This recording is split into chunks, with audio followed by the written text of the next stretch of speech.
C'est avec une grande joie et profonde émotion que je m'adresse à vous ce matin, moi qui ne suis pas du tout une habituée de cette tribune, mais en général assis comme vous de l'autre côté dans les fauteuils. Je vous parlerai à partir de la vocation qui est la nôtre à Saint-François-Xavier et de la mission plus particulière qui est la mienne depuis 37 ans au service de la formation des jeunes et des adultes. Comme professeur d'histoire, vous l'avez dit, et aussi responsable de niveau à Charles Péguy pendant quelques années, courtes mais très marquantes. Je le ferai à la double lumière de l'inspiration toujours actuelle de Madeleine Danielou et aussi de la pensée du pape François dans son exhortation, la joie de l'Évangile. Il ranime la vigueur des croyants. Au paragraphe 143, justement, François, en écho à la parole du Christ, « Là où est ton trésor, là se trouve ton cœur », il a cette expression étonnante. « Là où se trouve ta synthèse, là aussi se trouve ton cœur ». Alors je me lance, bravement. Les trois axes de mon intervention se veulent comme des pistes de réflexion et d'action adossées à ce que dira Manuela et le père Louzeau, et aussi à la table ronde de cet après-midi et aux ateliers. Ça fait un tout. Je crois profondément que nous avons ensemble des promesses à tenir, des chances à saisir, une mission à accomplir. Je dis tout de suite que ce « nous » qui reviendra assez souvent dans mon propos se veut non pas englobant, mais très ouvert. À chacun d'entrer dans ce « nous » par une porte qui lui convient. De temps en temps, ce sera un « nous » du corps éducatif, un « nous » d'une génération, un « nous » plus xavérien. Sentez-vous très libre. Écoutez ce que disait Madeleine Danielou en 1929. Le problème de l'éducation est toujours fondamental.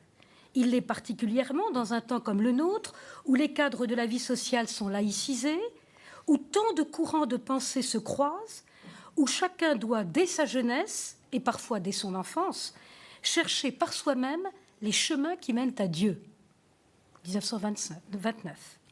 Et le pape François, la pastorale missionnaire exige d'abandonner le confortable critère du « on a toujours fait ainsi ». J'invite chacun à être audacieux et créatif dans ce devoir de repenser les objectifs, les structures, le style et les méthodes évangélisatrices de leur propre communauté. L'objectif n'est pas principalement l'organisation ecclésiale, mais le rêve missionnaire d'arriver à tous. Des promesses à tenir. D'où venons-nous? Où sont nos sources? Quel est notre héritage? C'est tellement important de se situer dans une mémoire vive, encore plus quand on est de tradition historienne. Nous sommes nés d'une pensée venue de Dieu, expression de Madeleine, une pensée née au cours d'une oraison secrète, mais une de ces pensées de Dieu autour desquelles se fait l'unité d'une vie, et j'ajoute d'une œuvre. Et vous avez vu, tout a commencé très discrètement. Une attention à un geste, à une parole, le geste d'une amie qui enlève la statuette de la Vierge de sa chambre, une parole, je ne crois plus. Et elle dit que ça lui a percé le cœur. Elle a 18 ans et l'intuition fulgurante que quelque chose de nouveau est à faire. Mais quoi? Ces motions intérieures, à la fois douces et fortes, venues de l'Esprit Saint, Madeleine en connaîtra toute sa vie. Et c'est toujours à partir d'elle qu'elle évoluera et que l'œuvre va se développer en lien avec les appels du monde et ceux de l'Église. Et si cette inspiration nous parle aujourd'hui encore, je dirais avec toute sa fraîcheur, sa force, à nous, sa famille spirituelle, mais bien au-delà, je pense que parce que cette pensée est un don de Dieu et que les appels et les dons de Dieu sont inépuisables, inusables, sans reprise et pour tous. Autrement dit, 100 ans plus tard et tant de chemins parcourus depuis, notre naissance est devant nous. C'est la bonne nouvelle d'aujourd'hui. Il s'agit en fait d'apprendre tout au long de la vie à renaître à nouveau et d'en haut. Nous sommes nés aussi d'une certaine vision anthropologique de l'homme. Et un penseur, Bergson, et surtout un de ses livres, Les deux sources de la morale et de la religion, eut sur Madeleine d'Agnelou une influence décisive. Bergson lui a donné l'outil philosophique dont elle avait besoin pour expliciter sa vision de l'enseignement, sa vision de l'action apostolique. Elle écrit « L'éducation que l'on donne aux enfants est toujours dominée par une grande option philosophique, que l'on en ait conscience ou non. Chose curieuse, c'est même dans l'idée qu'un homme se fait de l'éducation que vous trouverez l'expression la plus sûre de sa pensée profonde. » Pour elle, tout tourne autour d'une réalité, l'esprit. Pour Madeleine d'Agnelou, l'esprit caractérise la personne dans toutes ses dimensions, dans son cœur, dans sa profondeur. L'esprit humain est pour elle la structure d'accueil de l'esprit de Dieu et la formation selon l'esprit comme le terrain d'apprentissage de la vie spirituelle. Et je crois que le propre, le génie de Madeleine d'Agnelou a été de traduire en agir éducatif cette expérience personnelle qu'elle a faite d'être conduite du dedans par Dieu. On peut même dire que l'itinéraire spirituel de Madeleine d'Agnelou, la spiritualité xavérienne, centrée sur la docilité au Saint-Esprit, à l'écoute du monde, à l'écoute de l'esprit, et les grandes orientations pédagogiques et éducatives, déjà dans les collèges au début et aujourd'hui dans les centres Madeleine d'Agnelou, se conjuguent pour se rejoindre mystérieusement. En tout cas, c'est de cette synergie que nous sommes nés. Nous sommes nés aussi d'un contexte social, culturel et religieux qui vient d'être rappelé par le film et qui donne encore aujourd'hui à réfléchir. Nous étions très peu de catholiques, dit-elle, à propos du cours Sévigné, et la directrice l'avait prévenue, ici on perd la foi en 3 mois. C'est clair, dans les premières années du XXe siècle, il était mal porté d'être catholique. Et le climat intellectuel de l'époque était tout imprégné du positivisme d'Auguste Comte, du scientisme de Taine et de Renan. Comme le dit Claudel dans le récit de sa conversion, tout ce qui avait un nom dans l'art, la littérature et la science, était irréligieux. Et tous les, soi-disant, c'est toujours Claudel qui parle, grands hommes de ce siècle se distinguaient par leur hostilité à l'Église. Et pourtant, Madeleine d'Agnelou ne rejette en rien la culture de son temps. Au contraire, elle y cherche ce qui est bon, vrai, beau, qui mérite d'être gardé.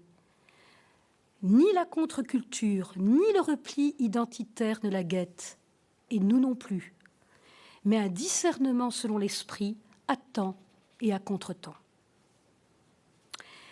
Nous sommes nés d'une femme, épouse, mère de famille et grand-mère, avouant à l'une de ses petites filles qu'elle a appris l'indulgence à 60 ans. C'est très rassurant. Une femme qui a connu les joies et aussi les souffrances que connaissent beaucoup de parents, de nos parents d'élèves, de vous-même. Une femme souffre beaucoup, je crois, de son impuissance à rendre les siens aussi heureux qu'elle le voudrait. Il faut accepter que tel enfant chéri aille chercher ailleurs, parfois, la nourriture spirituelle dont il a besoin, court des risques. Enfin, et c'est le plus cruel, nous ne pouvons pas nous substituer à eux pour vouloir le bien et repousser le mal. Ces souffrances sont cependant très atténuées pour des parents qui partent d'une conception libérale de la famille et qui acceptent d'avance l'idée que leurs enfants pourront être très différents d'eux. Une femme qui, peu à peu, perçoit, avec le soutien éclairé du jésuite Léonce de Grandmaison, qu'elle est appelée à fonder quelque chose de neuf, à proposer une nouvelle forme de vie apostolique consacrée. Nous sommes nés à Saint-François-Xavier de ce renouveau, de cet appel audacieux à suivre le Christ apôtre dans des modalités nouvelles par rapport aux congrégations religieuses de l'époque. Et nous nous sommes coulés dans cet appel et dans l'offrande qu'elle fit de sa vie. Mon Dieu, je vous donne tout ce que je suis, tout ce que je possède, mon être, mes biens, ma vie. Et elle entend cette réponse de son Seigneur, je te reçois et je t'emploierai. Dieu embauche toujours. Nous sommes donc à divers titres des héritiers d'une histoire sainte, inséparablement apostolique et éducative, charnelle et spirituelle, dirait Peggy. Héritier et donc chargé de mission. 3 mots, chers à Madeleine Danielou, peuvent aider à faire résonner ce mot mission. Préparation, adaptation, création. Préparation. Nous sommes, avec les enfants, les étudiants, les jeunes, du côté des premiers pas, des classes préparatoires. D'autres continueront après nous le travail de fondation. Nous sommes du côté des guetteurs, des semeurs, des éveilleurs, et en ce sens, du côté de tous les possibles, mais aussi de toutes les inconnues, de toutes les fragilités. Nous sommes du côté des petits et de ceux qui leur ressemblent. Bienheureuse non-maîtrise. Adaptation. Les capacités d'adaptation sont finalement les seules richesses d'un monde incertain, écrit-elle. L'adaptation, c'est un principe dynamique d'ouverture au réel, aux autres, aux évolutions, à tout ce qui dépasse les clôtures. Je crois, dit-elle, que la valeur d'une éducation tient en grande partie à l'équilibre à garder entre l'originalité d'un enfant, le développement de sa personnalité et l'adaptation. C'est par l'éveil de l'intelligence, comprise comme la faculté de l'autre, aptitude à penser, à réfléchir, à juger, à décider et à choisir, que l'énergie créatrice peut s'incarner dans le réel d'une action libre et personnelle. L'adaptation, autrement dit, ce n'est pas seulement la souplesse, l'agilité dont parle beaucoup l'entreprise aujourd'hui, mais le réalisme de l'incarnation. Création. Ce principe d'ouverture et cette capacité d'adaptation prennent source dans l'élan créateur. L'élan créateur, inséparablement, élan de grâce, élan de vie. C'est ce double instinct spirituel et naturel qui permet d'innover à tout âge, quelle que soit la forme que prend l'acte créateur. L'éducateur est toujours aux aguets. Il accepte que certaines choses finissent. Il voit monter les jeunes générations.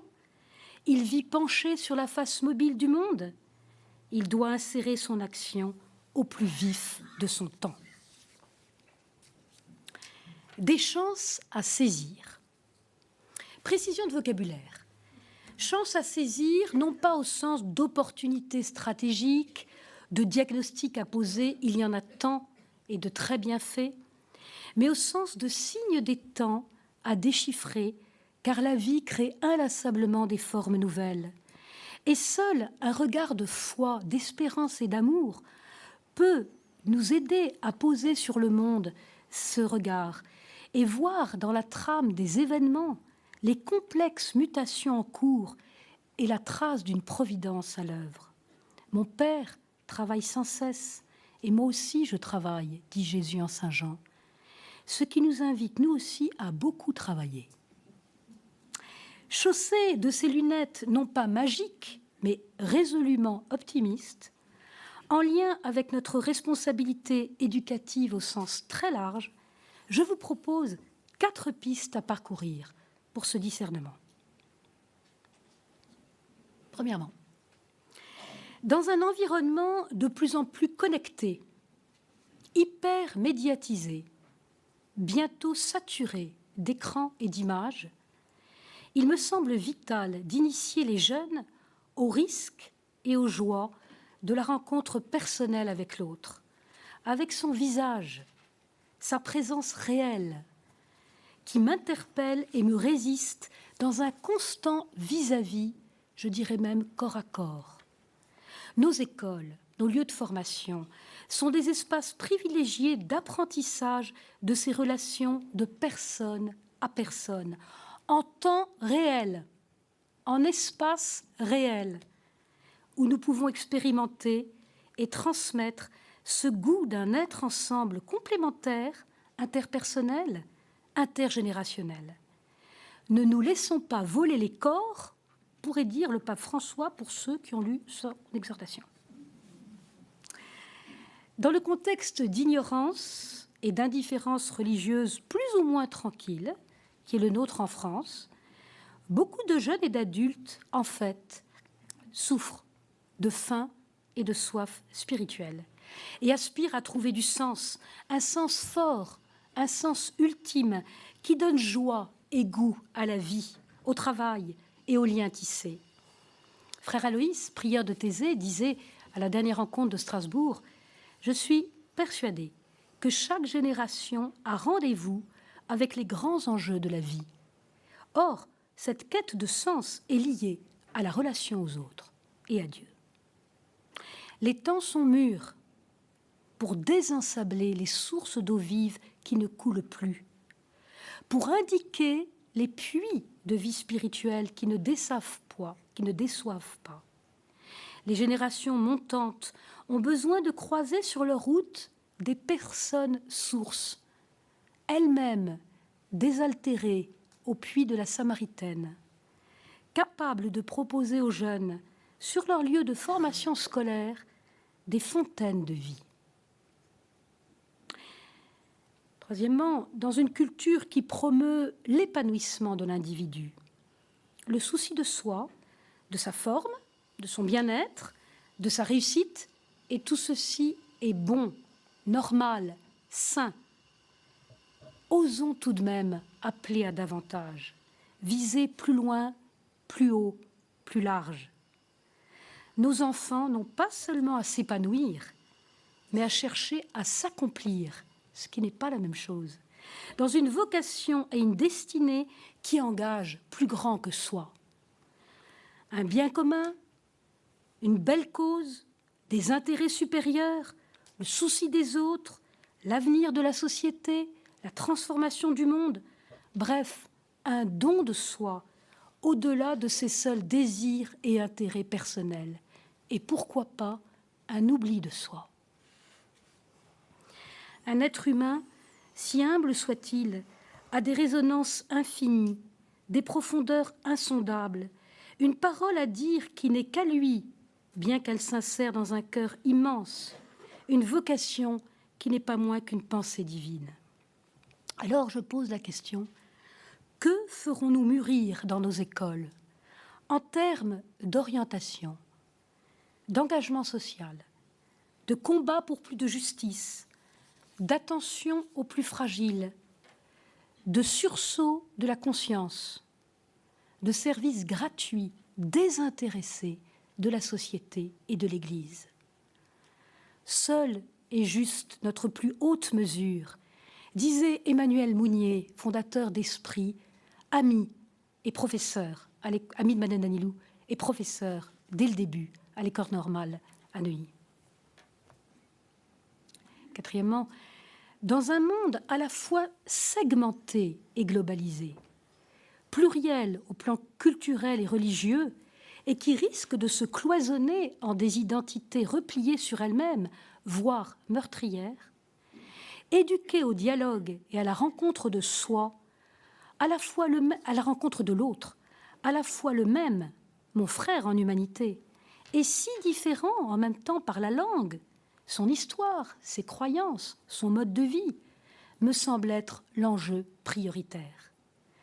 La coexistence pacifique, apaisée, respectueuse de nos différences est un vrai défi, une urgence, que l'on vive à Abidjan, à Séoul, à N'Djamena, à Neuilly-sur-Seine, à Bobigny, à Rueil, à Garges-les-Gonesse, à Paris ou ailleurs. Il y va de la paix à l'intérieur comme à l'extérieur de nos frontières. Ces frontières qui sont devenues poreuses entre croyants et incroyants. Et la distinction entre des établissements Sainte-Marie dits confessionnels et des établissements Charles Péguy dits non ou pluriconfessionnels est dépassée.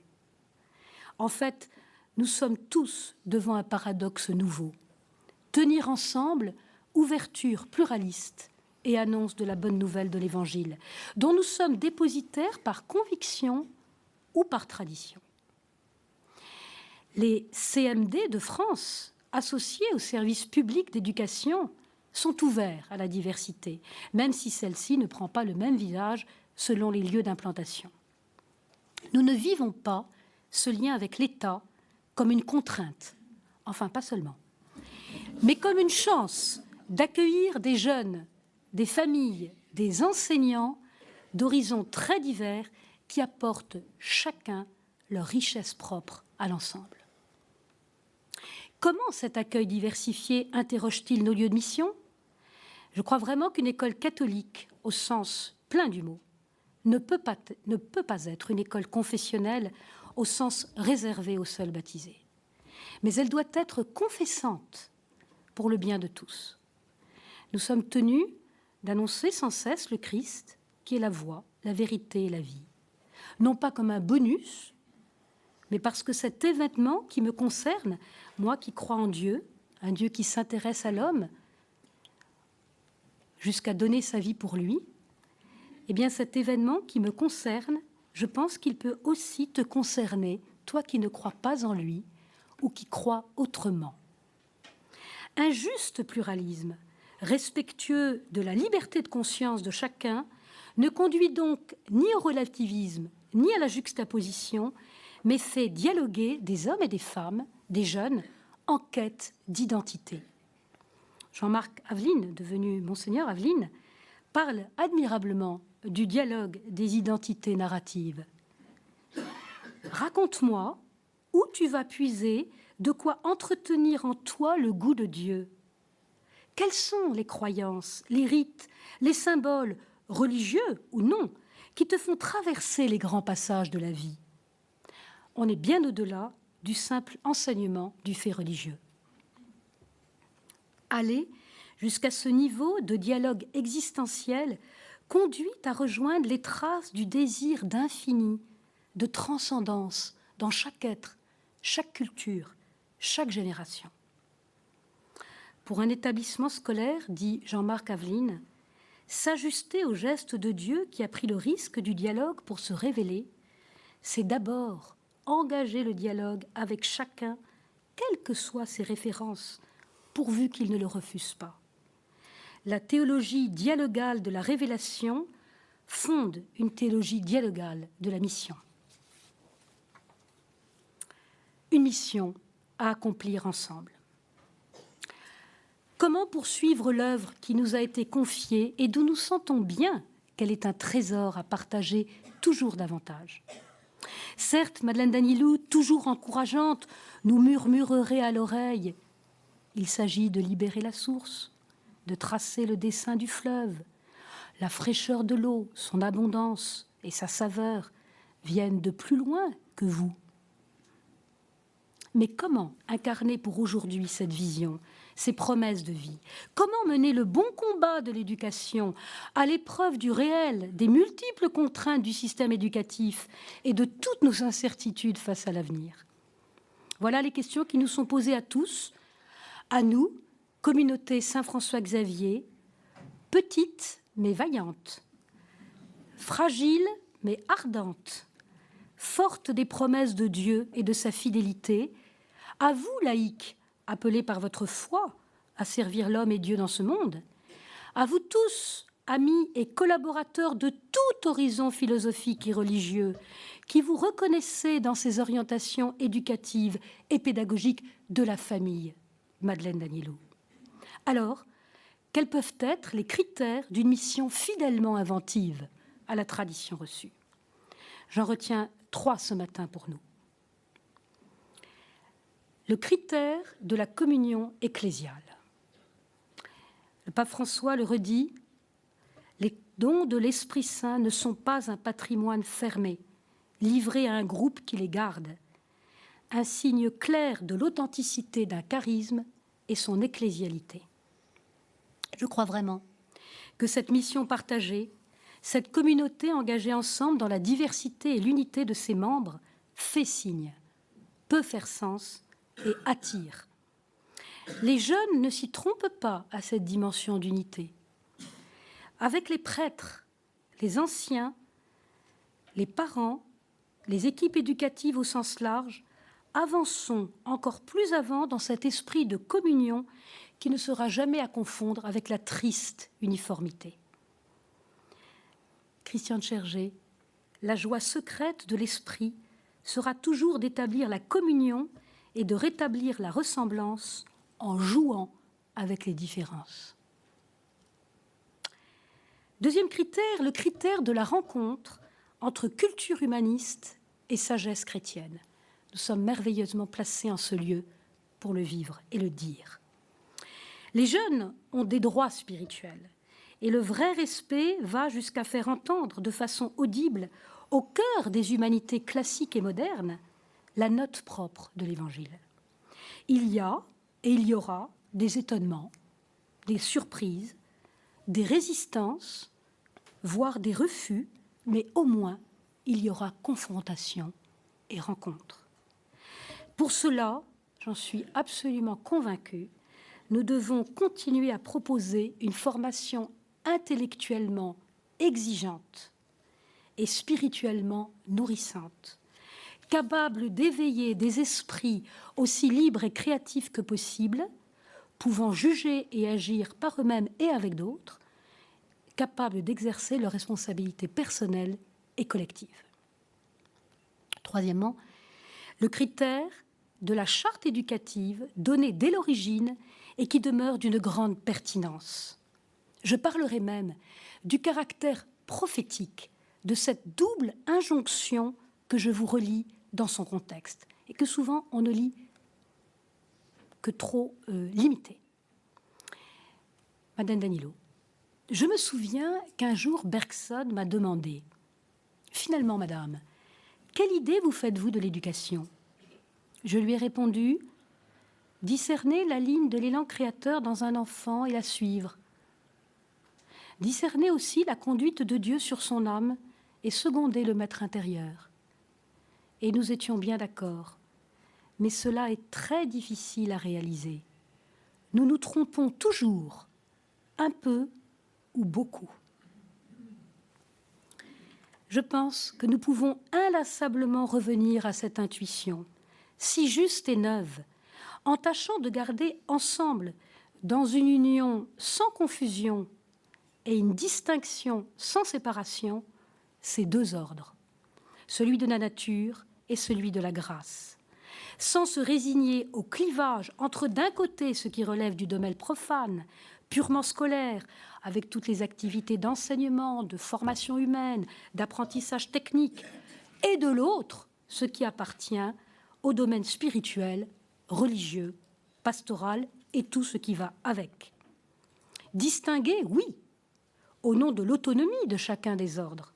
Séparer, non, au nom de ce regard unifié sur la personne et sur son droit au développement intégral. Et Madeleine Alirou avait raison de dire que c'était très difficile. Cela demeure très difficile. Nous sommes tellement marqués, en France, de par notre histoire, par une conception restrictive de la laïcité, qui ravale facilement le religieux à la sphère privée, en marge de la société. Mais il y a aussi, dans certains milieux catholiques, comme une cloison, plus ou moins consciente d'ailleurs, entre d'une part la vie professionnelle, sociale, politique, avec ses lois et ses enjeux spécifiques, et de l'autre, ce qui relève de la vie de foi et de l'appartenance à l'Église.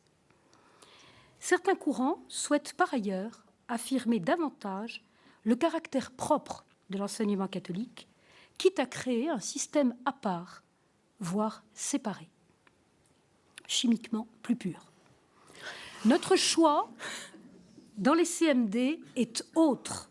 Nous croyons à l'éducation en plein vent, avec la conviction que toute discipline littéraire, scientifique, économique, technologique, artistique, sportive, tout espace de vie de classe, toute posture pédagogique et éducative, tout dispositif d'accueil, de gestion, d'administration peut être en soi chemin d'humanisation et porta fidei. L'éveil et la formation religieuse passent bien entendu par l'initiation à la lecture de la parole de Dieu, à la prière, au sacrement, par l'enseignement catéchétique et théologique, par les célébrations liturgiques, le chant, la musique, mais aussi par la qualité humaine et la compétence professionnelle d'un enseignant, qu'il soit estampillé croyant ou pas. Alors, on m'a demandé à Radio Notre-Dame l'autre jour si Madiame Danielou était dans ce studio, quel message elle donnerait. Vous imaginez comme la question est simple et combien je m'y refuse. Mais je me suis trouvée, il fallait bien dire quelque chose. J'ai dit, je crois qu'elle appellerait. Elle appellerait largement. Elle appellerait des professeurs, des éducateurs, des personnes à la vie consacrée. Elle appellerait du fond de son âme, du fond de son cœur. Et pour finir, non pas finir, mais ouvrir à Manuela, ouvrir la suite, ouvrir l'avenir, eh bien, je laisse la parole à Charles Péguy. Vous comprendrez pourquoi, pas simplement parce que je suis actuellement dans un établissement qui porte son nom, mais parce que nous allons ouvrir le centenaire de la mort de Charles Péguy le 5 septembre 1914. Extrait du Porche du mystère de la deuxième vertu, l'espérance. Il parle avec tendresse, il pense à un homme. Il pense avec tendresse à ce temps où il ne sera plus, parce que, n'est-ce pas, on ne peut pas être toujours, on ne peut pas être et avoir été, et où tout marchera tout de même, où tout n'en marchera pas plus mal, au contraire, où tout n'en marchera que mieux, parce que ses enfants seront là pour un coup. Ses enfants feront mieux que lui, bien sûr, et le monde marchera mieux plus tard. Est-ce qu'il ne travaille pas uniquement pour ses enfants ? Comme Dominique, je suis un peu émue de parler dans ce lieu béni, mais encouragée par la présence de vous tous, amis de toujours, amis du quotidien, amis dans le Seigneur. Merci de votre présence.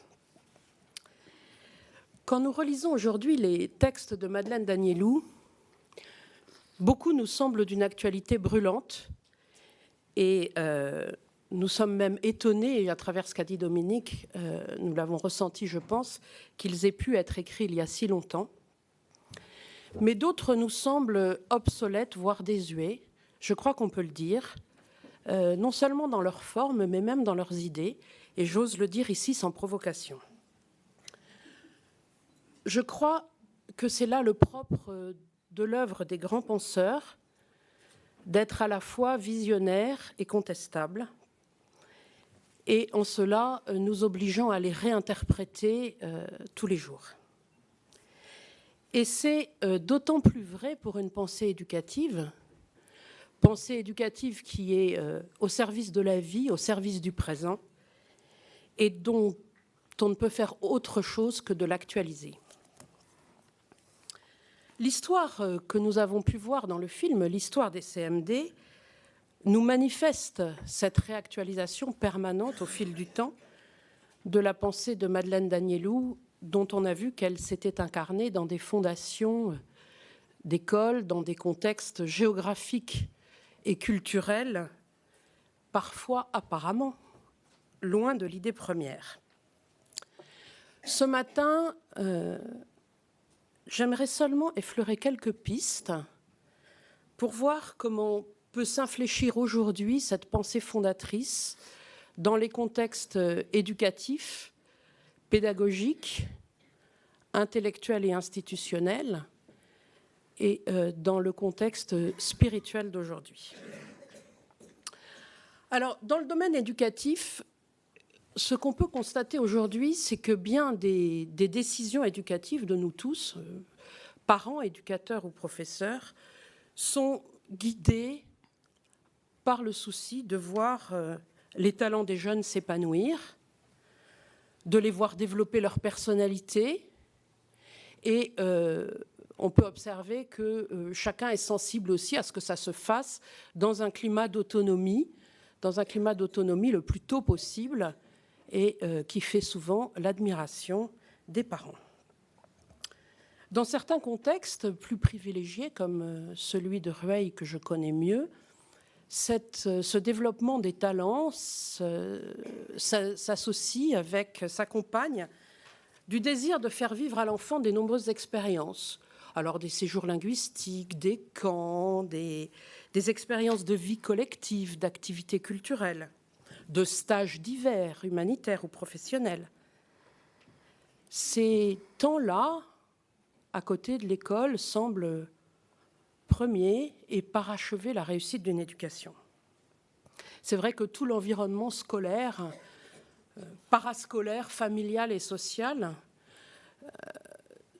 tente à construire un parcours pavé de bonnes intentions, car fondé sur le talent et animé par des éducateurs soucieux de développer le jeune, de l'épanouir et de répondre aux attentes de la société. Mais cette perspective, dès lors qu'elle devient omniprésente, comme c'est souvent le cas aujourd'hui, conduit à deux écueils opposés. Soit le jeune acquiert une trop forte conscience de lui-même, sans écoute de l'autre, sous le regard admiratif des adultes. On le voit afficher effrontément sa personnalité. Je pense que beaucoup qui sont là peuvent mettre des visages. Le jeune se croit la mesure de tout. Et souvent, même, il se fige dans ce qu'il est,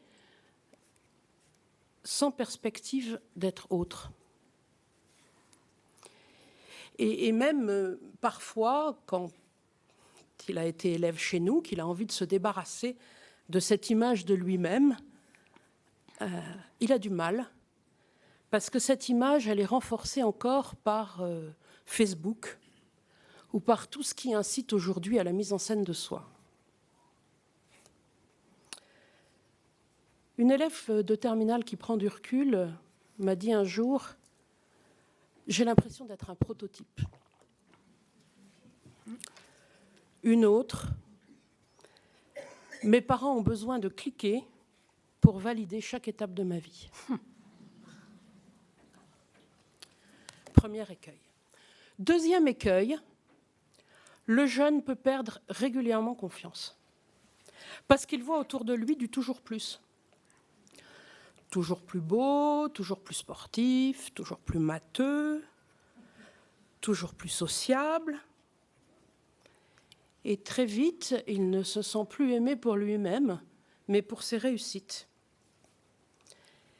Et je peux observer aujourd'hui que la crainte de l'échec rend les parents aveugles et les conduit bien souvent à perdre l'essentiel de ce qu'ils ont à transmettre à leurs enfants. Et c'est vrai qu'en valorisant les compétences et les talents, nous risquons de nous écarter du discernement des dons.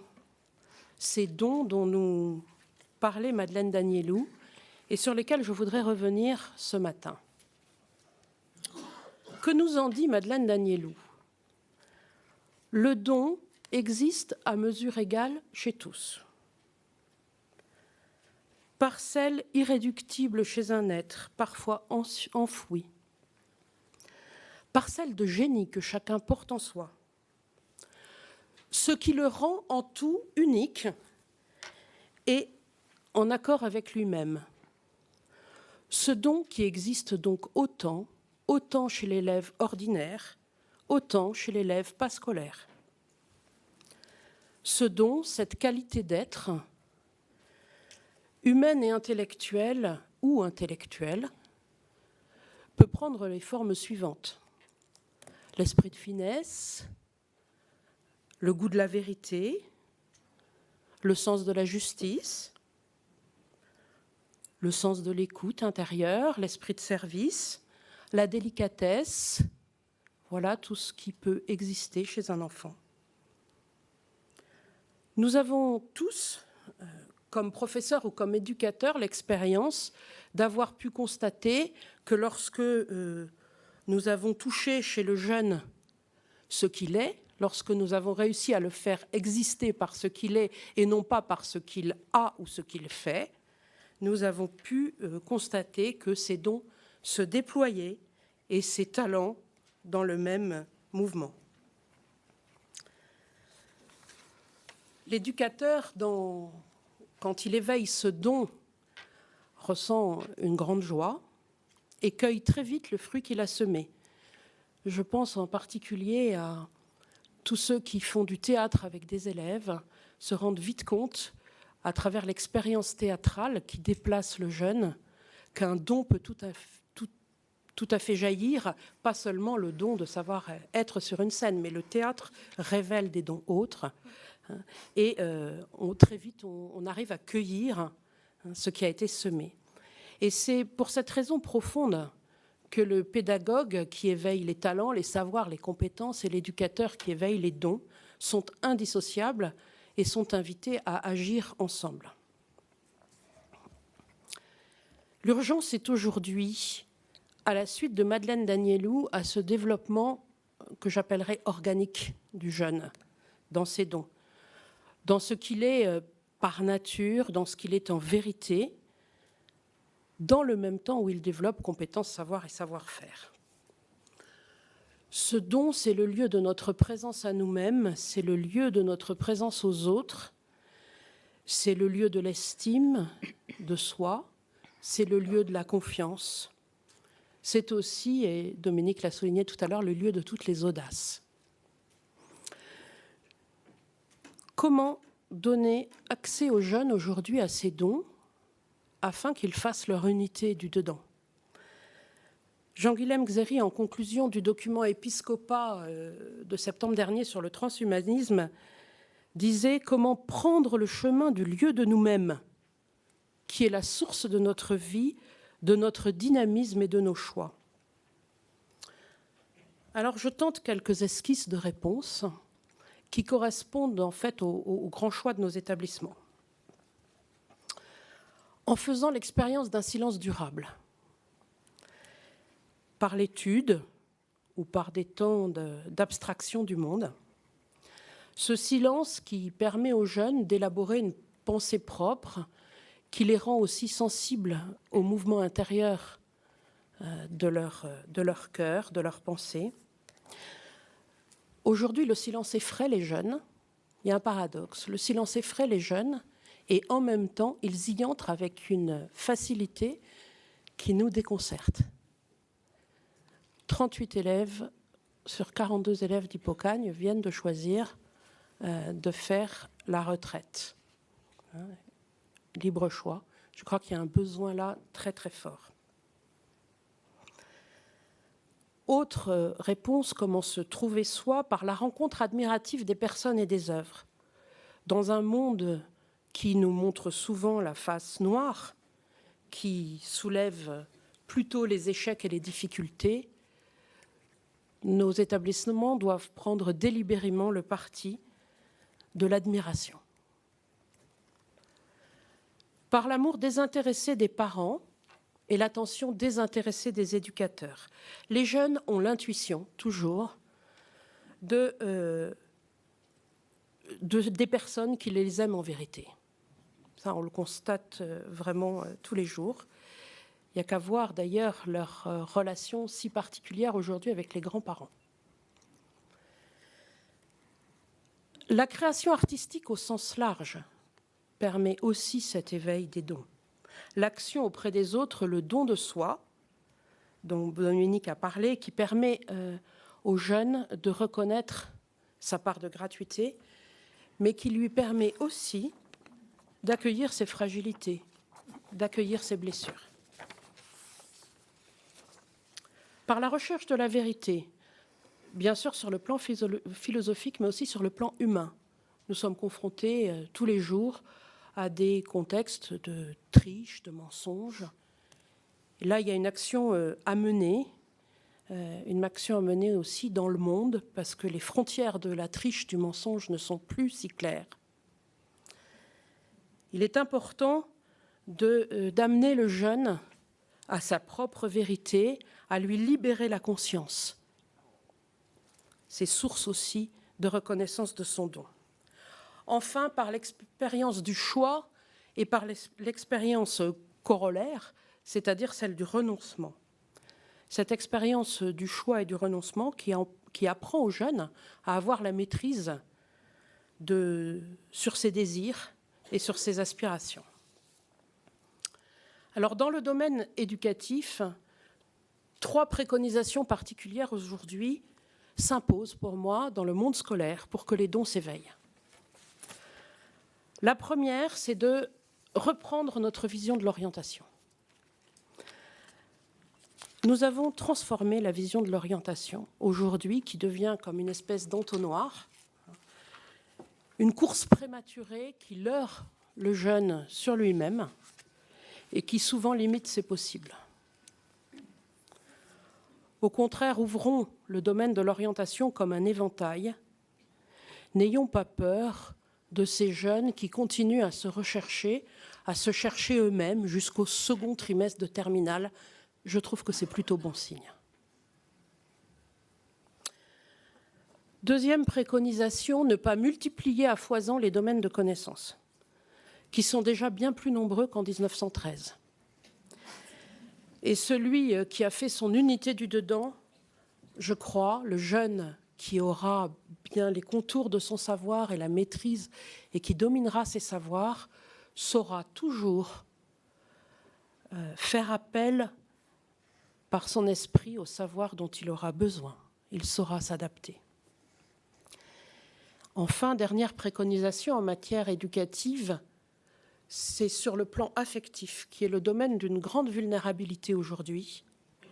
Il est capital d'éduquer le jeune en profondeur, à découvrir les trésors cachés de son cœur et ceux d'autrui, en écartant systématiquement le réflexe premier des éducateurs, qui est celui de la prévention. Deuxième porte, la porte pédagogique. Dans ce contexte, le défi pédagogique est bien sûr d'éveiller des dons. Et pour cela, nous voyons que l'éducateur doit entrer dans une connaissance profonde, dans une connaissance intuitive des enfants qui lui sont confiés et de les développer dans cette ligne.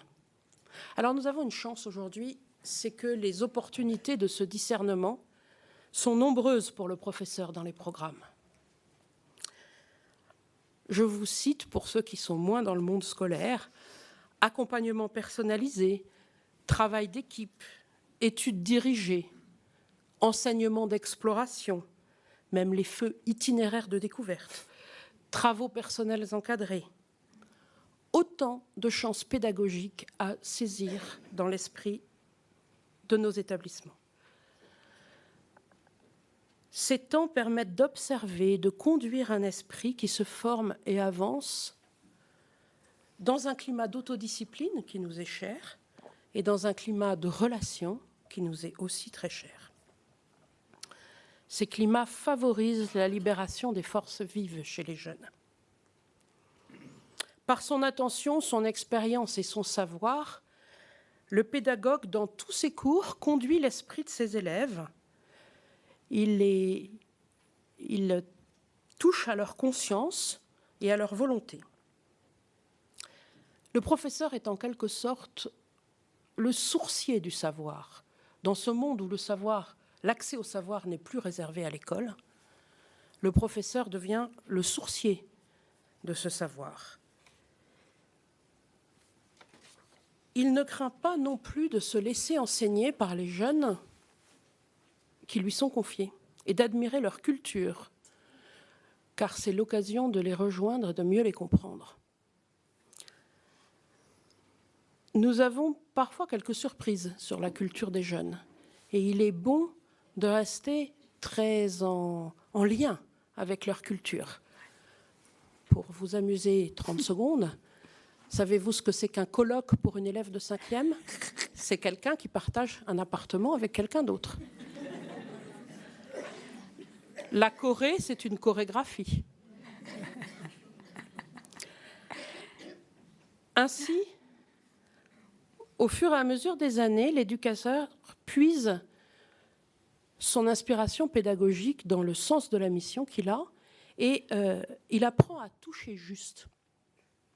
Et c'est cela qui forge son expérience. Il apprend à bien expliquer, il apprend à mieux observer.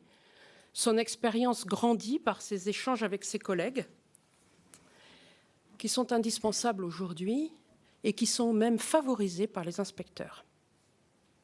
En outre, la richesse des moyens pédagogiques modernes est un formidable vecteur d'accompagnement.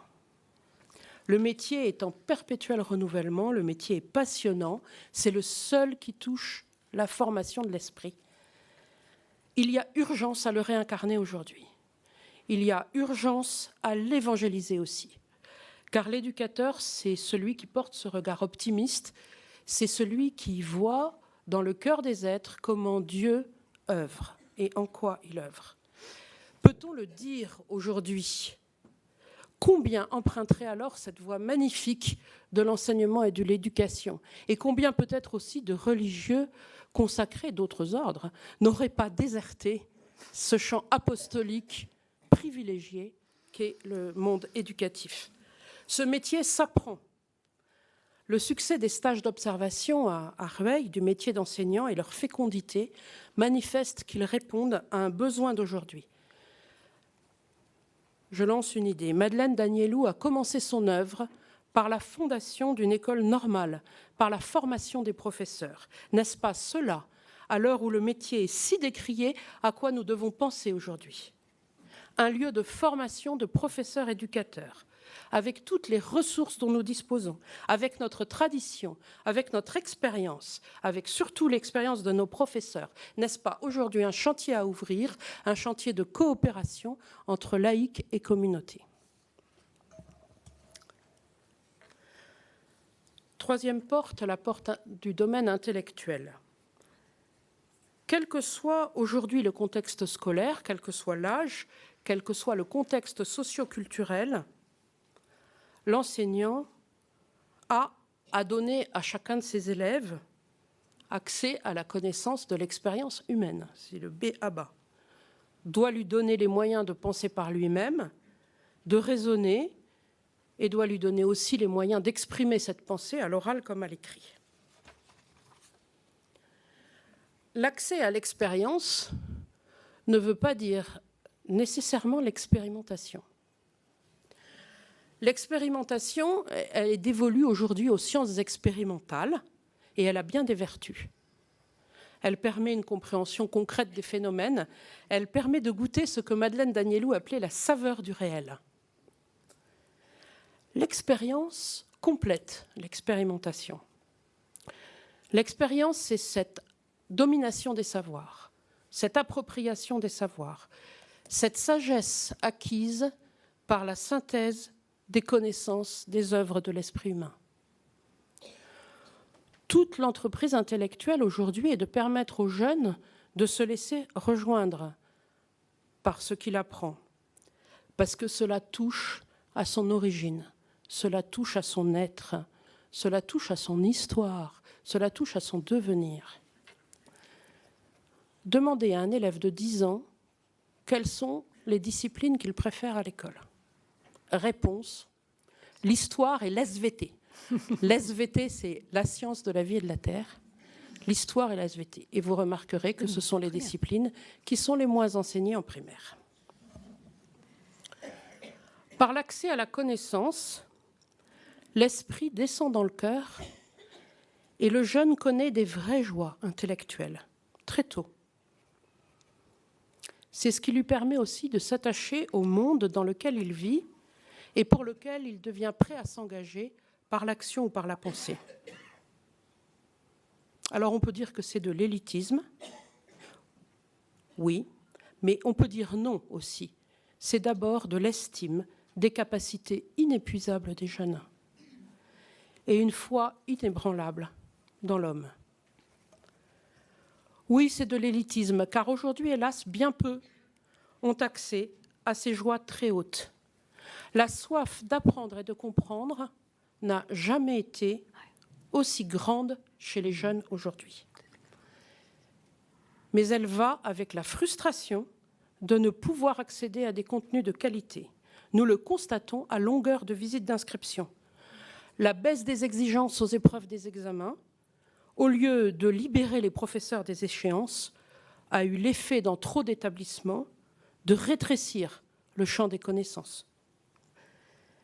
Et nous voyons arriver des camions entiers dans nos établissements d'élèves qui veulent se faire inscrire chez nous et qui sont comme des éponges qu'on aurait desséchées.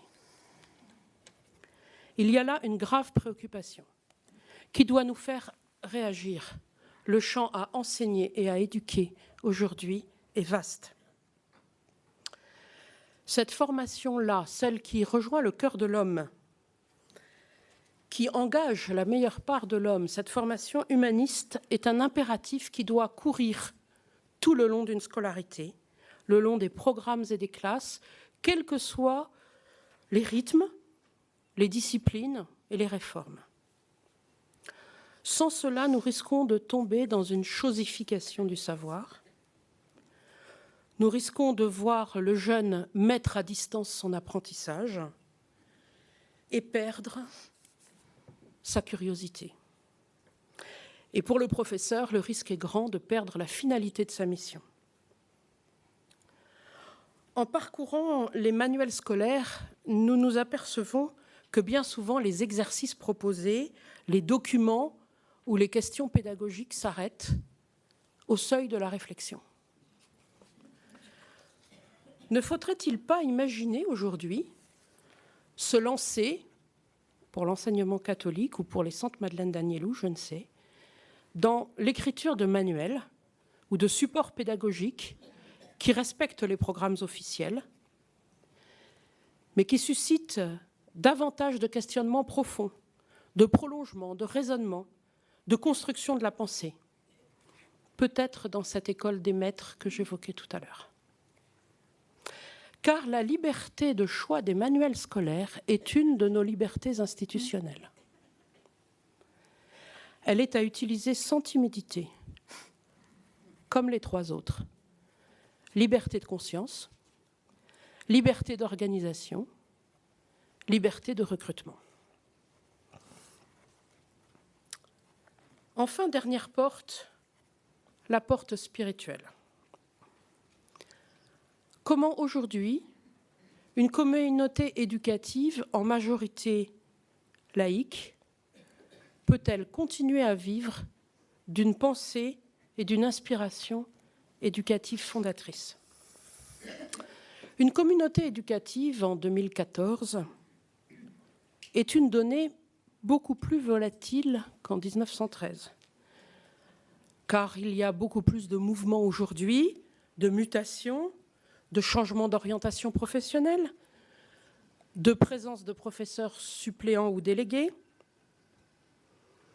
et il n'y a quasiment plus, dans les métiers de l'établissement, ces piliers stables d'autrefois, ces personnes qui faisaient carrière, et surtout il n'y a plus, ou peu, des consacrés à demeure qui, en sus de leur mission à l'échelle de tout l'établissement et de leur vie de prière, sont des gardiennes de la tradition et de l'histoire des écoles.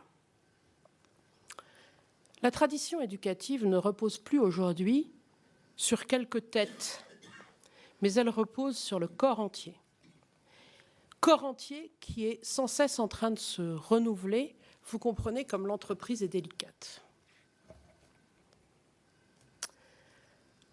La communauté éducative doit aujourd'hui, autrefois aussi d'ailleurs, mais encore plus aujourd'hui, être vivifiée très régulièrement.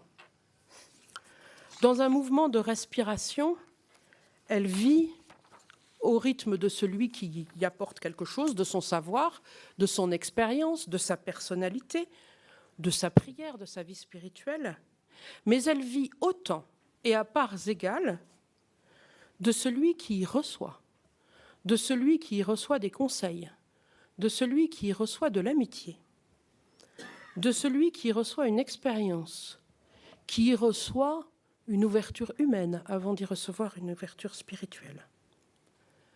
personne n'y a plus sa place qu'un autre. Et pour qu'elle vive, chacun doit s'en sentir partie prenante, se sentir en lien et s'y sentir libre.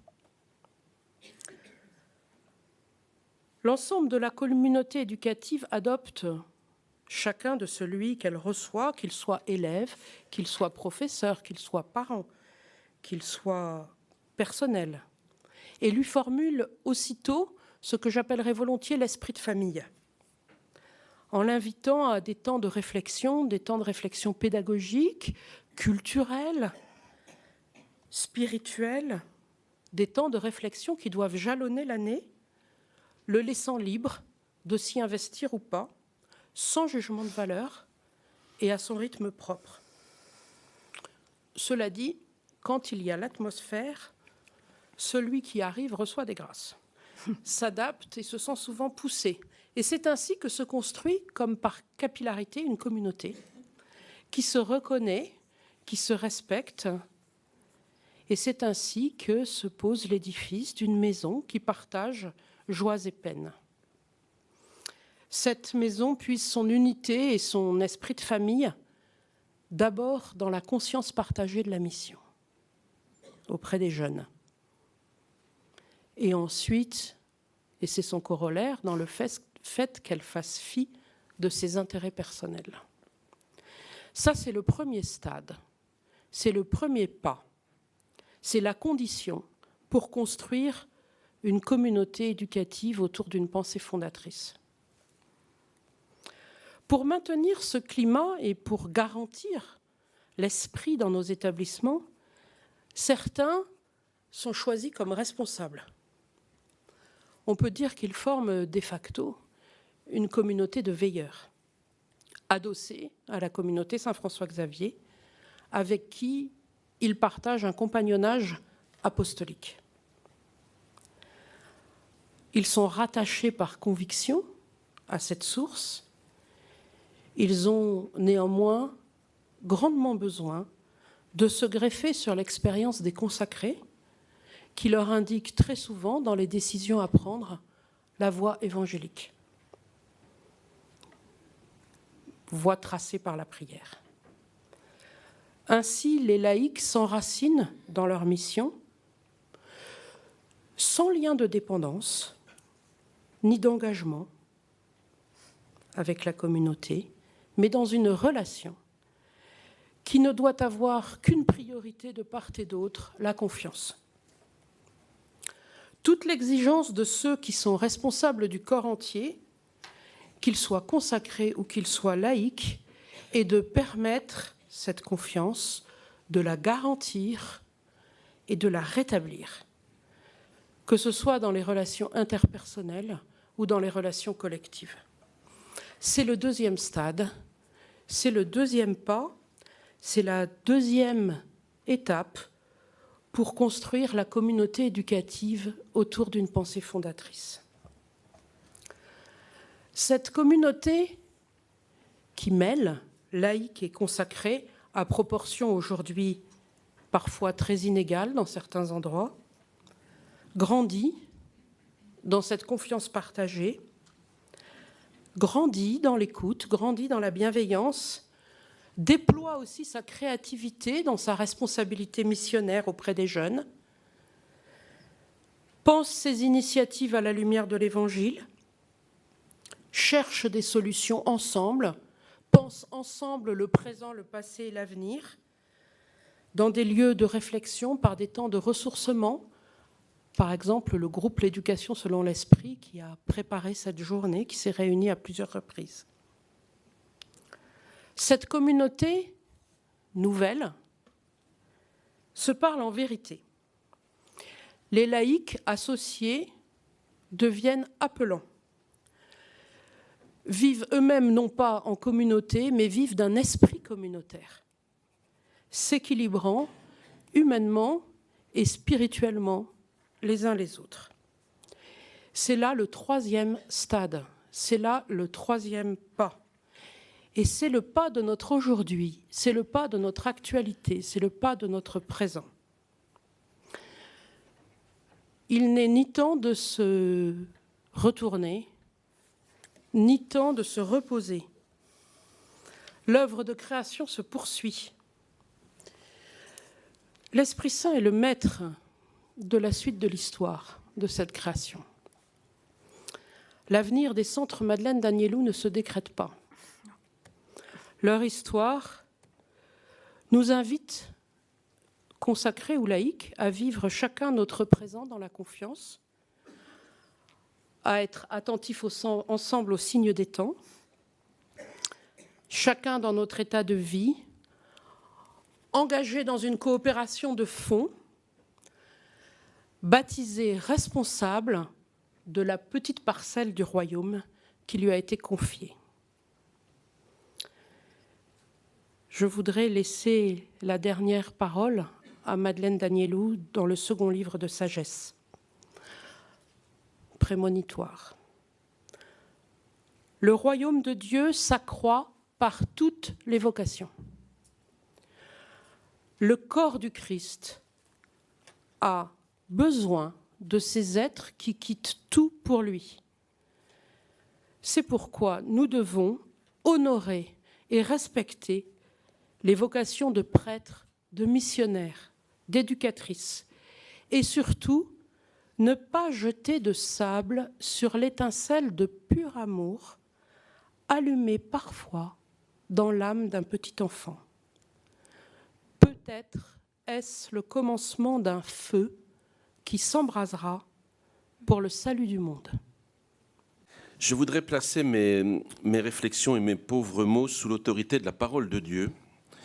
Je ne sais pas si vous avez apporté votre Bible avec vous, mais en fait, j'ai pensé que je pourrais situer mon propos sous deux paroles de l'Ancien Testament, deux paroles du Décalogue, qui sont le commandement vis-à-vis des parents et le commandement vis-à-vis du sabbat. Donc je vais vous relire ces deux commandements, ces deux préceptes du Décalogue. Donc d'abord celui du sabbat. Donc c'est au chapitre 20 de l'Exode, à partir du verset 8. « Souviens-toi du jour du sabbat, pour le consacrer. 6 jours tu serviras et tu feras toute ta besogne. Et le 7e jour est sabbat pour le Seigneur ton Dieu. Tu ne feras aucune besogne, toi et ton fils, et ta fille, et ton serviteur, et ta servante, et ton bétail, et ton immigré qui est dans tes portes. Car en 6 jours le Seigneur a fait les cieux, et la terre, et la mer, et tout ce qui est en eux, et il s'est reposé le 7e jour.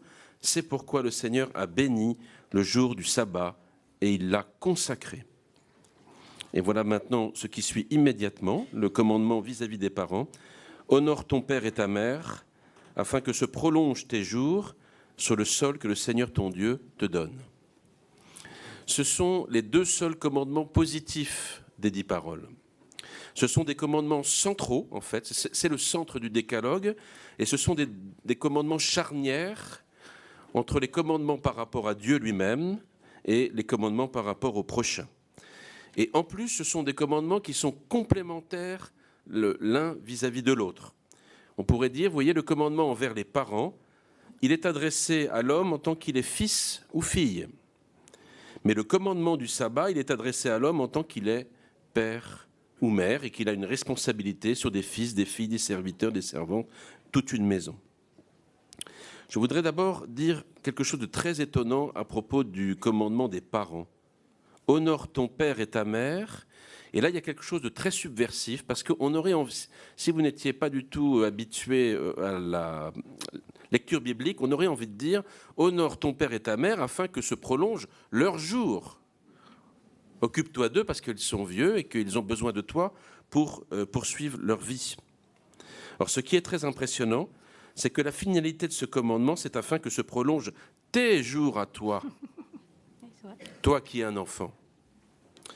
Et vous savez, donc vous voyez, c'est un commandement qui touche aussi le rapport à nous-mêmes. C'est un commandement, évidemment, qui touche le rapport à Dieu, puisque vous savez que nos parents sont la première image qui nous est donnée de la bonté de Dieu le Père, en nous ayant transmis la vie gratuitement. Qu'est-ce que ça peut bien dire au Centre Madeleine d'Agnelou, ce commandement aujourd'hui ? Vous êtes en train, ici, tous ensemble, avec d'autres, avec des amis, d'honorer un devoir de reconnaissance envers celui qui vous a fait un don. Je me suis dit en venant que vous voyez votre existence, votre vitalité est une manifestation du don que Dieu fait, de la bonté de Dieu. Saint François Xavier et Madeleine Danielou auraient pu ne pas voir le jour. Or voilà, si vous êtes là, vous rendez bien sûr honneur à Madeleine Danielou elle-même, évidemment, et aux fondatrices et aux fondateurs qui l'ont accompagnée. C'est un acte de reconnaissance. Mais en faisant cela, vous honorerez celui qui est à la source de tout don. Mais aussi, ce commandement nous dit que cette journée, elle a pour finalité de permettre aux héritiers que nous sommes de vivre, de prolonger nos jours, de grandir dans la fidélité à nos propres vocations. Donc vous voyez que ce commandement, déjà je trouve très éclairant pour porter cette journée. J'en viens maintenant au commandement du sabbat, et qui va orienter davantage ensuite ma réflexion. Le premier aspect du sabbat, le premier aspect fondamental, c'est qu'il est consécration pour Dieu. C'est de nouveau un commandement vis-à-vis de Dieu d'abord, reconnaissance que la vie n'est pas le fruit du travail de l'homme, mais qu'elle est de Dieu, qui la donne en abondance. Mais tout de suite, je rajoute qu'il y a un deuxième aspect qui lui est semblable, et on ne peut pas le séparer, c'est que le sabbat est aussi bénédiction pour l'homme. Il est consécration pour Dieu, bénédiction pour l'homme, et cette bénédiction, elle est précisée, je l'ai lue, mais je la résume. Cette bénédiction, c'est la libération du fils, de la fille, du serviteur, de la servante, du bétail et de l'immigré. C'est la libération des esclaves. Au 7e jour, tous ceux qui travaillent dans la maison, même les serviteurs et les servantes, même l'étranger, même les animaux, doivent être libérés de l'esclavage du travail. Et la comparaison des deux commandements permet de préciser que cette libération du sabbat, c'est la libération pour devenir, si vous voulez, enfant de Dieu. Le sol que le Seigneur ton Dieu te donne. Vous voyez, ce qui est en jeu, c'est la liberté des enfants de Dieu. Et donc, votre devoir de reconnaissance pour l'œuvre de Dieu, ici, dans les centres Madeleine Danielou, est indissociable, en fait, d'un renouvellement résolu de votre engagement à travailler pour la libération de ceux qui sont confiés à votre responsabilité éducative. Nous sommes tournés vers l'avenir, plus important que le passé, et l'enjeu est de servir la liberté des enfants de Dieu en chaque fils, en chaque fille d'homme qui est venu jusqu'à vous. Et c'est dans cette direction-là que je voudrais réfléchir. Je voudrais proposer quelques pistes de réflexion pour ce service de la liberté des enfants de Dieu dans les conditions présentes. Car, au fond, ce travail de libération, il se réactualise à chaque génération en fonction des conditions présentes. Les défis ne sont pas les mêmes selon les moments ou les lieux où nous nous trouvons. Je propose 3 défis, 3 enjeux à mes yeux, qui sont des enjeux aussi bien, comme ces 2 commandements, anthropologiques que théologiques, c'est indissociable. 3 réalités, 3 défis culturels actuels, où il me semble que l'évangélisation devrait faire porter ses efforts en priorité.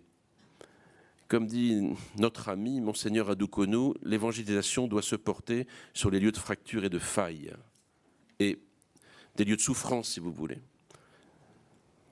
et pas ailleurs. Voilà. Si le Seigneur est le médecin, il est venu donc pour les malades et pas pour les bien portants.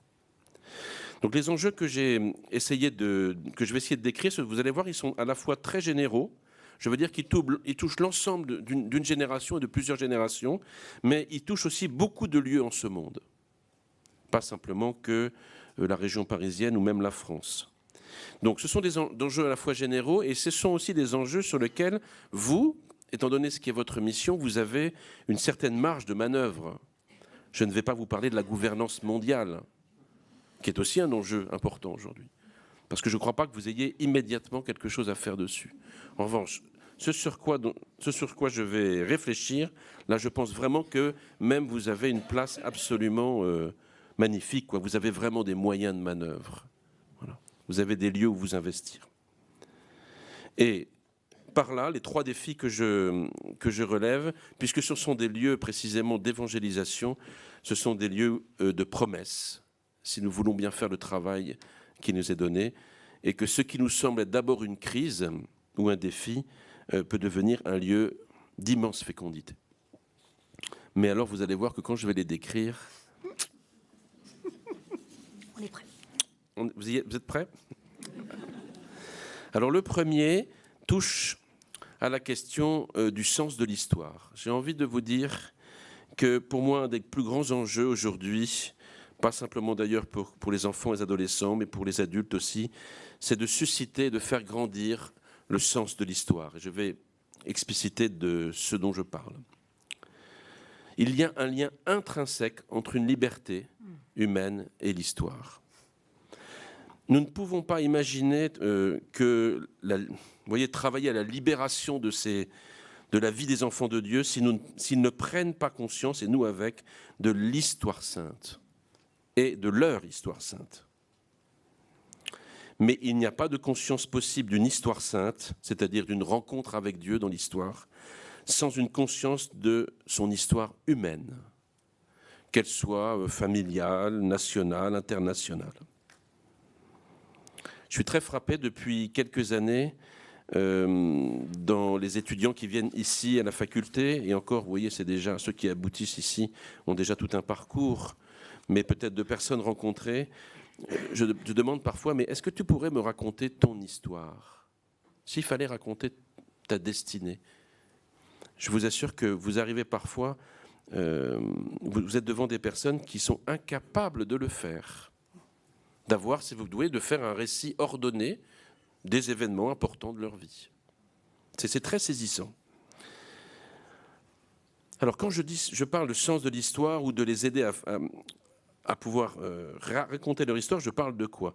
Je ne parle pas d'abord de la connaissance de l'histoire comme discipline, même si, bien sûr, elle est indispensable et malheureusement malmenée en de nombreux lieux. Il ne s'agit pas non plus d'enregistrer de l'extérieur que les choses bougent et se transforment dans le monde. Vous voyez, je suis pas en train de... C'est pas de cela. Tout le monde a conscience que ça bouge.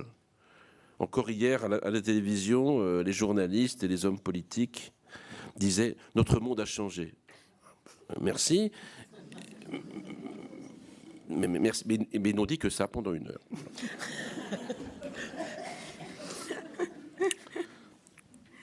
Ça faisait froid dans le dos, vous voyez.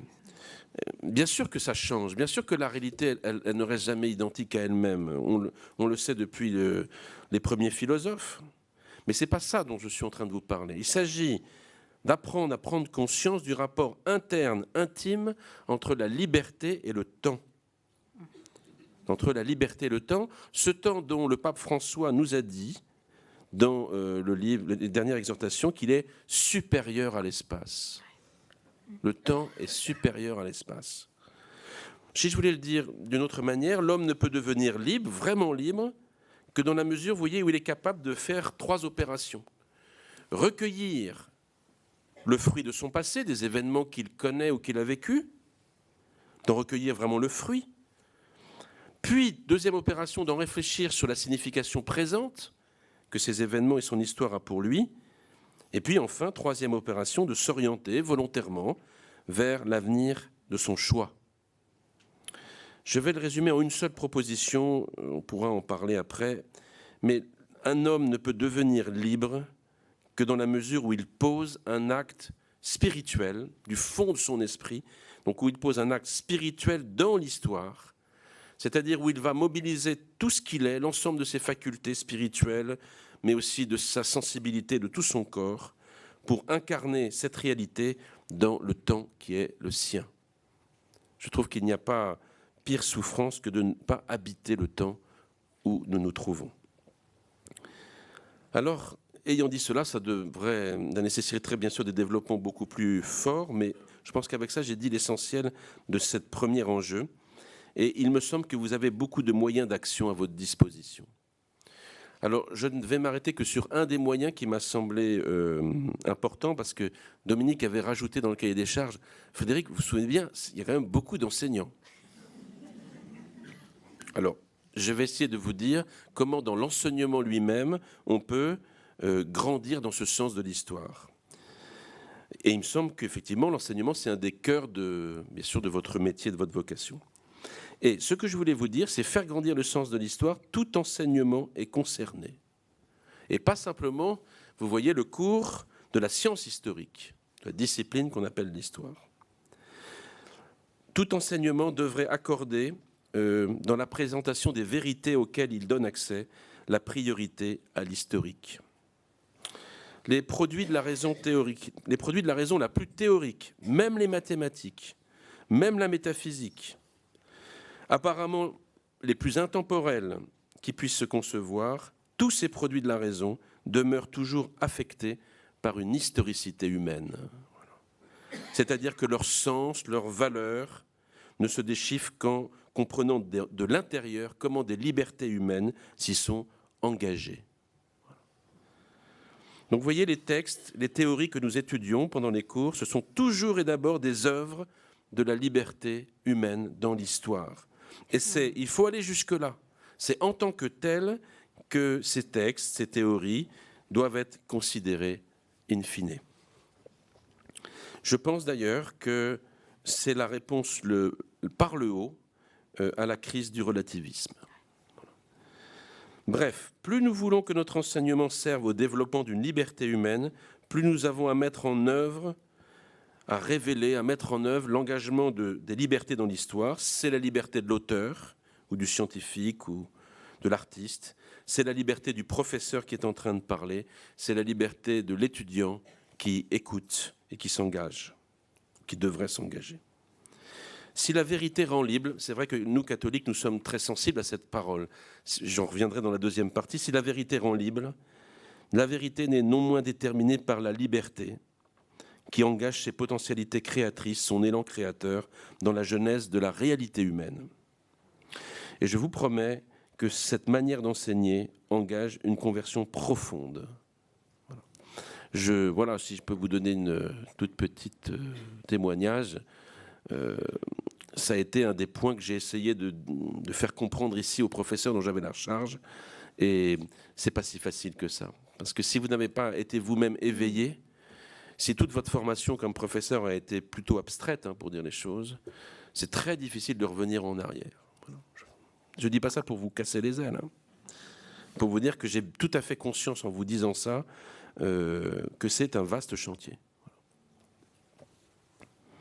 Mais je pense précisément ce défi, notamment du relativisme, si le Christ nous donne de le surmonter, est potentiellement porteur d'un progrès immense pour la connaissance de la vérité et de la liberté. Le deuxième point, le deuxième défi que je voulais signaler, c'est le rapport entre la conscience et la vérité. On pourrait dire, voilà,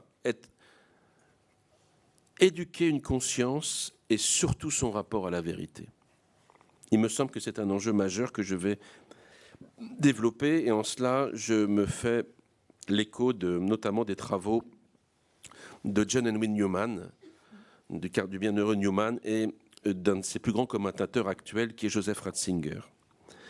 Alors, en quel sens j'entends ici le mot conscience ? Je l'entends dans son sens, si vous voulez, sa signification la plus profonde, la plus radicale, la plus universelle. Et je vous cite le Concile Vatican II. C'est dans la Constitution Gaudium et Spes, au numéro 16, c'est un passage magnifique. La conscience est le centre, on pourrait même dire le noyau, le plus secret de l'homme. Et le sanctuaire, sacrarium, le sanctuaire, où il est seul avec Dieu, dont la voix se fait entendre dans ce lieu le plus intime. Dans ce sanctuaire où il est seul avec Dieu, dont la voix se fait entendre dans ce lieu le plus intime. Moi, j'aurais envie aussi d'ajouter à cette phrase du Concile que la conscience est également le lieu où la parole de l'autre homme peut résonner en moi. Dans la mesure où je le considère comme un frère et un enfant de Dieu, et où je désire qu'il ne soit pas à l'étroit dans mon cœur pour parler comme saint Paul. Parce que précisément, une des paroles qui sort de la conscience, c'est, des toutes premières que dit l'Écriture, c'est « qu'as-tu fait de ton frère ?» Autrement dit, on pourrait dire, si vous voulez, que la conscience d'un être humain, c'est le lieu le plus profond en lui où résonne le double commandement de l'amour. Eh bien, il n'y a pas de liberté des enfants de Dieu et pas de liberté tout court sans l'ouverture de la conscience à cette voix de la vérité qui résonne en elle. Sinon, nous sommes des automates. Et je voudrais vous dire que c'est un enjeu majeur pour aujourd'hui. L'éveil des consciences est en bien des lieux menacé. Le diagnostic que John Henry Newman a dressé dès le XIXe siècle, où il voyait ces sociétés libérales prendre leur essor, c'est que ces sociétés libérales réduisent la conscience à une certaine certitude subjective. C'est souvent ce à quoi on pense quand on dit « j'ai ma conscience pour moi ». Donc vous voyez, ce sont des sociétés qui réduisent la conscience à une certaine certitude subjective. On pourrait dire un certain sentiment superficiel de soi qui finit, si on y prend garde, à devenir indifférent à la question de la vérité. Eh bien, je crois que c'est un enjeu majeur. Au lieu de libérer les personnes, leur élan créateur, l'indifférence à la vérité les asservit et elle les rend inféconds. Elle les menace, vous voyez, de cela. Elle les asservit d'abord, vous voyez, cette indifférence à la vérité les asservit d'abord, et on le voit chaque jour, chaque matin, à l'opinion dominante. Et la fascination devenue délirante pour les sondages en est un des symptômes. Mais surtout, l'asservissement est encore plus profond qu'à l'opinion dominante. Le risque, c'est un asservissement des consciences à une idéologie du progrès et de la puissance pure, notamment celle de la technique. On pourrait dire que le drame spirituel le plus fort de notre temps, c'est qu'au lieu d'apprendre à écouter la voix de la vérité qui, au plus intime de chacun, parle tout doucement, s'impose avec très grande douceur, l'humanité risque d'écouter plutôt la voix assourdissante de la potentialité et de la puissance pure. Et il me semble que c'est un des plus grands défis pour l'évangélisation contemporaine. Et vous êtes, dans les centres de formation, centres d'éducation, vous êtes un lieu formidable. Et on peut espérer que vous ayez précisément là un rôle majeur à jouer. Donc, vos écoles, vos collèges sont un lieu ou devraient être un lieu privilégié pour sortir de cet esclavage et se lancer généreusement dans l'aventure de la vérité. Je pensais hier en priant pour vous à ce livre de Balthazar qui s'appelle « Dans l'engagement de Dieu ». J'ai envie d'écrire ensuite un livre « Dans l'engagement de la vérité » aujourd'hui. Renoncer à cette exigence absolue de la vérité dans la conscience, c'est retourner nécessairement sous la domination de Pharaon et de toutes ces corvées épuisantes dont vous pouvez avoir une image en lisant l'Exode ou simplement en regardant autour de vous le monde du travail. La dignité de l'homme en tant qu'homme ne réside, et ça a été dit, je crois, très bien par Madame Rousselot, ne réside pas d'abord dans ses potentialités, dans ses puissances, mais réside dans le devoir de s'ouvrir à la voie de la vérité et de ses exigences. Si j'avais envie de le résumer à la manière des apophthegmes du pape François, j'ai envie de vous dire, le devoir de s'ouvrir à la vérité est supérieur au pouvoir. Je lui écrirai comme ça peut-être pour la prochaine. Donc si vous voulez, on est vraiment devant une option. Nous sommes devant vraiment une option à prendre, entre une hiérarchie à faire entre la vérité et la puissance, entre le devoir et le pouvoir. Voilà, il y a une hiérarchie. Et peut-être que l'on pourrait, vous voyez, méditer les paroles de Jésus, chercher d'abord le règne de la vérité et sa justice, et tout ce dont vous avez besoin pour vivre, le travail, et toutes vos qualités, vos aptitudes, non seulement vous seront données de surcroît, mais participeront vraiment à la construction d'un monde harmonieux et pacifié. Alors j'en viens à quels sont les moyens à votre disposition, et je me centre sur l'enseignement. mais il y aurait beaucoup de choses à dire sur la vie de l'institution, il y aurait plein de choses à dire sur l'institution comme ensemble. Mais j'en viens à l'activité d'enseignement. Tout enseignant est concerné par l'apprentissage de la vérité. Voilà. Il n'y en a pas un qui pourrait dire je ne sais quoi. Non, c'est une question. Moi, je sais pas, j'ai un enseignant technique. Par exemple. Non. Tout enseignant est concerné par l'apprentissage de la vérité. Le vecteur le plus élémentaire pour ouvrir une intelligence à la vérité, je vais peut-être vous choquer, mais c'est d'abord de la mettre au travail. Parce que vous avez vu que le commandement du sabbat, c'est qu'avant le repos, c'est pendant 6 jours, tu serviras et tu feras tout ton travail. Peut-être le rappeler aujourd'hui. Ça fait partie du commandement du sabbat. Donc, la première manière d'ouvrir une jeune intelligence à la vérité, c'est de la mettre au travail, ce qui demande évidemment un grand effort et un arrachement aux activités les plus spontanées d'un enfant, comme le jeu, évidemment. Mais ce qui est vrai pour un enfant et pour un adolescent est encore vrai pour nous adultes, si vraiment nous cherchons toujours à progresser dans la vérité. Je vous cite, je ne pouvais pas l'éviter, un extrait du père Fessard. En face de la vérité nouvelle à découvrir, nous restons toujours des enfants, ou plus exactement encore même des pré-humains. Nous ne sommes pas encore humanisés devant les nouvelles vérités. Aussi ne pouvons-nous jamais la conquérir sans qu'une maîtrise extérieure, plus ou moins immédiate, nous oblige à un travail. Vous voyez, Dominique, elle m'a obligé à faire un travail. Sinon, je serais resté tranquillement chez moi à lire des choses passionnantes. Donc, vous voyez, nous oblige à un travail, à une lutte avec une nature inhumaine, c'est-à-dire qui n'est pas encore investie par la volonté humaine. Et travail dont le résultat est également à chaque fois la formation d'un mot, la production d'un geste, signe ou verbe médiateur, qui va donc faire une médiation entre nous. Nous ne pouvons pas renoncer, mais je ne crois pas qu'ici ça soit le cas, mais je le dis, on ne sait jamais. Nous ne pouvons pas renoncer à exercer cette maîtrise extérieure qui oblige l'enfant à travailler, à concentrer son attention. Voilà. En gros, nous ne sommes pas des gardiens chargés de les occuper pendant que les parents travaillent à la bourse. Ceci est vrai avec des séminaristes plus âgés. Parce que même des hommes assez faits, de 30-35 ans, qui viennent pour entrer dans l'intelligence de la théologie, il faut qu'il y ait des pauvres types comme moi qui soient...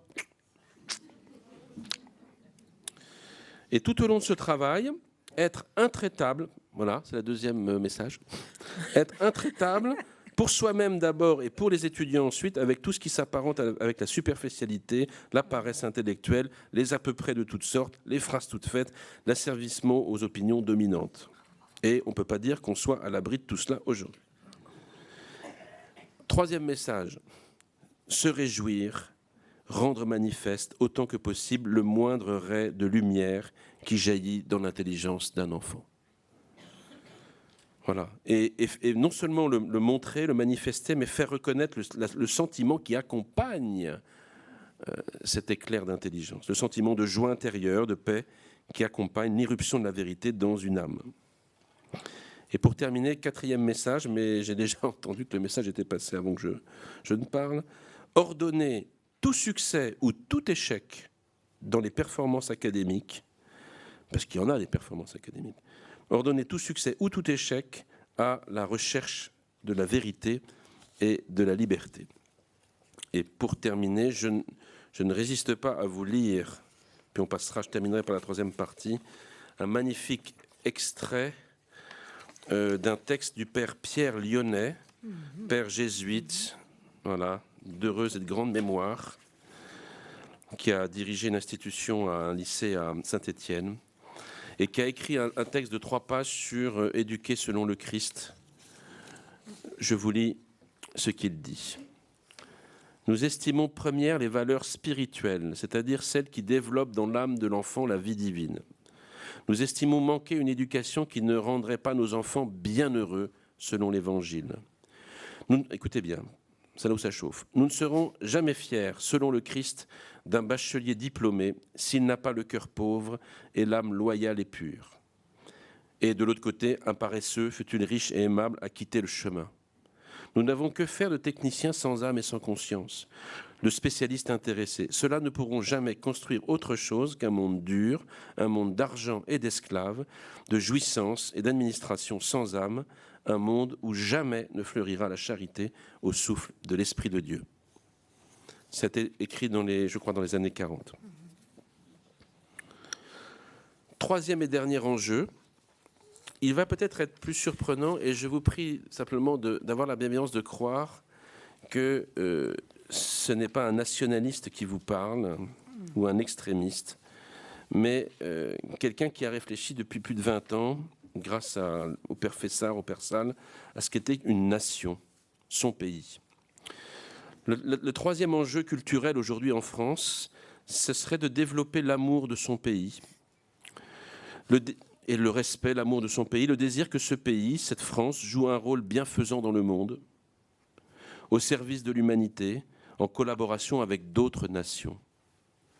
Voilà. Développer l'amour de son pays désirer vraiment que mon pays joue vraiment un rôle et soit serviteur de la paix entre les nations. Parce que cette fameuse liberté des enfants de Dieu, sur laquelle je médite, comme la liberté tout court, se réalise toujours à l'intérieur de sphères sociales de plus en plus vastes, qui sont, si vous voulez, des constituants de la personne concrète. La liberté, ce n'est pas un point dans l'espace. La liberté d'un être grandit dans son propre corps, le corps de sa famille, puis l'école, puis l'entreprise, puis la cité, puis la nation, puis la communauté des nations, puis la communauté religieuse ou idéologique. Il n'y a pas de liberté des enfants de Dieu sans des communautés concrètes, historiques, qui lui représentent des relations d'épanouissement, d'humanisation, et dans lesquelles cette liberté peut prendre chair, peut s'incarner. Je voudrais insister particulièrement sur la nation et l'amour qui lui est dû, pour une raison qui est très simple et en même temps très difficile à analyser aujourd'hui. Aujourd'hui, la France n'arrive plus pour l'instant, ce n'est pas forcément pour toujours, à exprimer et se donner un idéal collectif qui permette aux citoyens, à chacun d'entre nous, d'apporter notre contribution au développement de cet ensemble et du monde.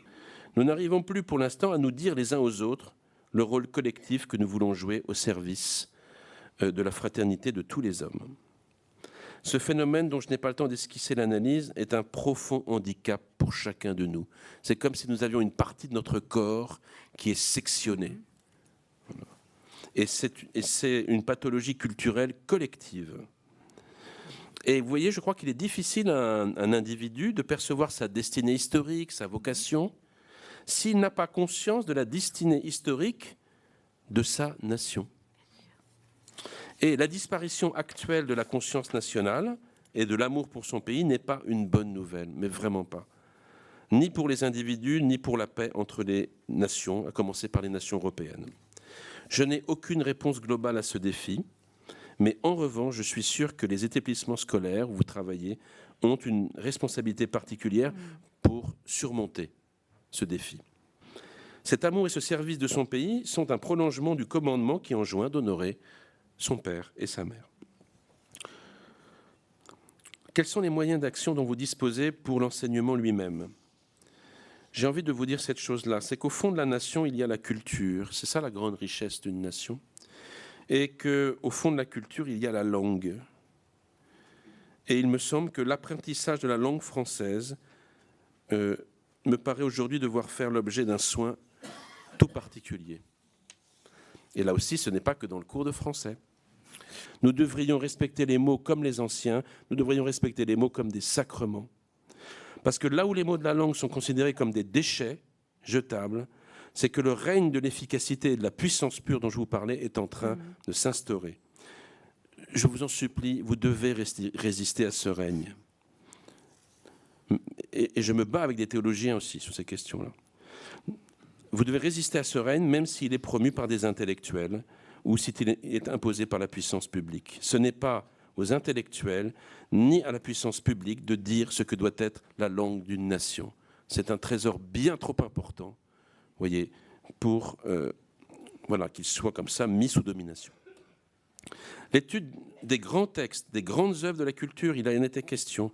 de la culture française, et spécialement des textes et des œuvres qui ont eu ou encore un rayonnement universel. S'il fallait faire des choix, je choisirais des œuvres de la culture française, mais qui ont touché d'autres cultures que la nôtre, qui sont des preuves tangibles que les cultures sont ouvertes les unes aux autres, qu'il est possible de mettre ces potentialités créatrices individuelles ou particulières ou nationales au service de toute l'humanité. Autrement dit, vous voyez ces œuvres qui, à partir d'une expérience particulière, ont réussi à entrouvrir pour tous la lumière du mystère. Et aussi, dans ce travail, montrer comment l'inspiration de la révélation évangélique a été souvent déterminante dans l'essor et la fécondité interculturelle de nos cultures. Etc., etc. Bon, je vais m'arrêter là parce qu'il y aurait tant de choses à dire, mais ce défi n'est pas des moindres aujourd'hui. Je voudrais aussi, pour conclure, vous dire que il faudrait pouvoir faire repenser depuis le début, et dans son fond, à l'enseignement maintenant de la catéchèse et la transmission de la foi à partir des défis que je viens de donner, et peut-être d'autres défis que je n'ai pas eu le temps ou que vous avez mieux analysés que moi. Parce qu'on n'enseigne jamais la foi chrétienne en dehors de ces défis, et c'est bien là qu'ils doivent venir résonner pour précisément faire jaillir la vie. Voilà. Donc il y aurait, vous voyez, une autre conférence à faire, surtout une autre réflexion à faire sur...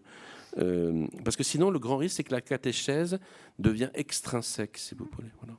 Elle se met en dehors de ce qui habite le cœur des enfants et des adolescents d'aujourd'hui. Et la dernière chose, c'est que vous pourriez reprendre ces 3 défis et de vous demander comment vous y trouverez une réponse et une énergie dans l'Eucharistie. Parce que la célébration de l'Eucharistie est un lieu où est donné, voilà, de manière gratuite, un sens profond de l'histoire, un travail de l'écoute intérieure de la conscience, et aussi une manière d'apprendre à ordonner tous les amours qui font notre vie. Et l'Eucharistie est pour moi vraiment le cœur où finalement tous ces enjeux trouvent la présence de Dieu et leur solution. Je vous remercie d'avoir été patient. Merci.